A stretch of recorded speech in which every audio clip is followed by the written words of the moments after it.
ನಮಸ್ಕಾರ. ಕಳೆದ ಒಂದು ತಿಂಗಳಿಂದ ಕೊಡಗು ಜಿಲ್ಲೆಯಲ್ಲಿ ನಡೀತಾ ಇರುವಂತಹ ಆರೋಪ ಪ್ರತ್ಯಾರೋಪ, ಬಹಳ ಮುಖ್ಯವಾಗಿ ಜನಾಂಗಗಳ ನಿಂದನೆ. ಇದು ಈಗಾಗಲೇ ನಾನು ಬಹಳಷ್ಟು ಸತಿ ಹೇಳಿದ್ದೇನೆ. ಒಬ್ಬ ಜನಪ್ರತಿನಿಧಿಯಾಗಿ ಮನಸ್ಸಿಗೆ ಅತ್ಯಂತ ನೋವು ಉಂಟು ಮಾಡುವಂತ ವಾತಾವರಣ ನಿರ್ಮಾಣ ಆಗಿದೆ. ನಾನು ಎಲ್ಲರಲ್ಲೂ ಮನವಿಯನ್ನು ಮಾಡಲಿಕ್ಕೆ ಬಯಸ್ತೇನೆ. ದಯವಿಟ್ಟು ಶಾಂತಿಯನ್ನ ಕಾಪಾಡಿ. ಯಾಕಂದರೆ ನಮಗೆಲ್ಲರಿಗೂ ಕೂಡ ಶಾಂತಿಯುತವಾದಂಥ ಜೀವನ ಸಾಗಿಸಬೇಕು, ನೆಮ್ಮದಿಯ ಬದುಕನ್ನು ಕಾಣಬೇಕು ಅಂತ ಹೇಳುವಂಥದ್ದೇ ಗುರಿ.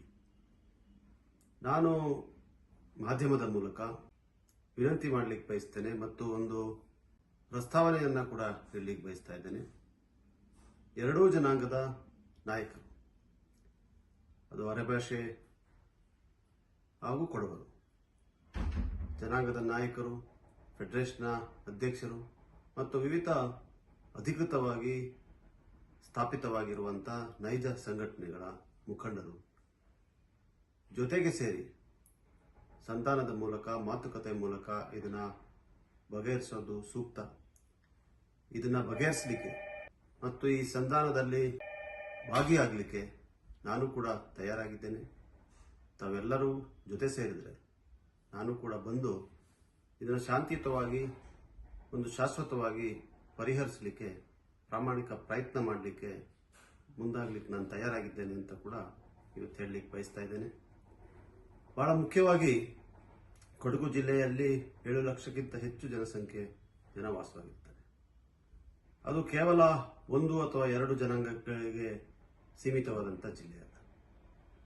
ವಿವಿಧ ಜನಾಂಗಗಳು, ಜಾತಿ, ಧರ್ಮ ಎಲ್ಲವನ್ನು ಪಾಲನೆ ಮಾಡಿ ಶಾಂತಿಯುತವಾಗಿ ಜೀವನವನ್ನ, ಬದುಕನ್ನ ನಡೆಸ್ತಾ ಇರುವಂತ ಜನಾಂಗದ ಜನ ಅಲ್ಲಿ ವಾಸವಿದ್ದಾರೆ. ಅದರಿಂದ ಎಲ್ಲರನ್ನೂ ಕೂಡ ನಾವು ಗಣನೆಗೆ ತಗೋಬೇಕು.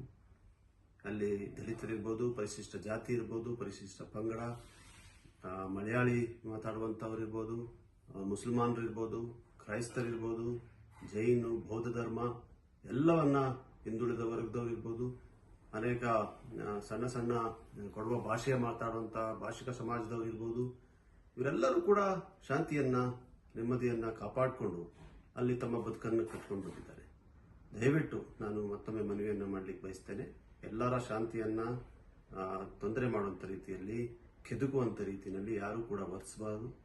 ಇದಕ್ಕೆ ಒಂದು ಶಾಂತಿಯುತವಾದಂಥ ಪರಿಹಾರಕ್ಕೆ ತಾವು ಎರಡೂ ಜನಾಂಗದ ನಾಯಕರು ಮುಂದಾದರೆ ನಾನು ಕೂಡ ಅದರಲ್ಲಿ ಭಾಗಿಯಾಗಲಿಕ್ಕೆ ತಯಾರಾಗಿದ್ದೇನೆ. ಇದನ್ನು ನಾವು ಮಾತುಕತೆಯ ಮೂಲಕ ಬಗೆಹರಿಸೋಣ ಅಂತ ಹೇಳಿ ಮನವಿಯನ್ನ ಮಾಡಲಿಕ್ಕೆ ಬಯಸ್ತೇನೆ. ಹಾಗೆ ಕಾನೂನು, ಸಂವಿಧಾನ ಇದಕ್ಕೆ ಮೇಲೆ ಯಾರು ಕೂಡ ಇಲ್ಲ. ನಮ್ಮ ಸಂವಿಧಾನವೇ ಶ್ರೇಷ್ಠ, ನಮ್ಮ ಕಾನೂನೇ ಶ್ರೇಷ್ಠ ಅಂತ ಹೇಳಿ ಬಯಸ್ತೇನೆ. ಕಾನೂನಿನ ಮುರಿಯುವಂತ ಪ್ರಯತ್ನ ಮಾಡಿದ್ರೆ ಯಾರನ್ನು ಕೂಡ ನಾವು ಸಹಿಸೋದಿಲ್ಲ. ಶಾಂತಿಯನ್ನ ಕೆದರುವಂತ ಕೃತ್ಯಕ್ಕೆ ಕೈ ಹಾಕೋದು ಕೂಡ ನಾವು ಸಹಿಸೋದಿಲ್ಲ ಅಂತ ಕೂಡ ಹೇಳುವಂತ ಸಂದೇಶವನ್ನ ಇವತ್ತು ಕಳಿಸ್ಲಿಕ್ಕೆ ಬಯಸ್ತೇನೆ. ಮತ್ತೊಮ್ಮೆ ನಾನು ಎಲ್ಲರಲ್ಲೂ ಮನವಿಯನ್ನು ಮಾಡ್ತೇನೆ. ಶಾಂತಿಯನ್ನ ಕಾಪಾಡೋಣ, ನೆಮ್ಮದಿಯನ್ನ ಕಾಪಾಡೋಣ. ಅನೇಕ ಜನರು ವಾಸವಾಗಿದ್ದಾರೆ.